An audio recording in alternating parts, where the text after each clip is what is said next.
ध्यानं सिन्दूरारुणविग्रहां त्रिनयनां माणिक्यमौलिस्फुरत् तारानायकशेखरां स्मितमुखीमापीनवक्षोरुहां पाणिभ्यामलिपूर्णरत्नचषकं रक्तोत्पलं बिभ्रतीं सौम्यां रत्नघटस्थरक्तचरणां ध्यायेत् परामम्बिकाम् अरुणां करुणातरङ्गिताक्षीं धृतपाशाङ्कुशपुष्पबाणचापाम् अणिमादिभिरावृतां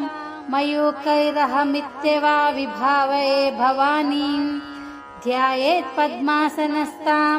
विकसितवदनां पद्मपत्रायताक्षीं हेमाभां पीत्रवस्त्रां करकलितलसद्देम पद्मां वराङ्गीं सर्वालङ्कारयुक्तां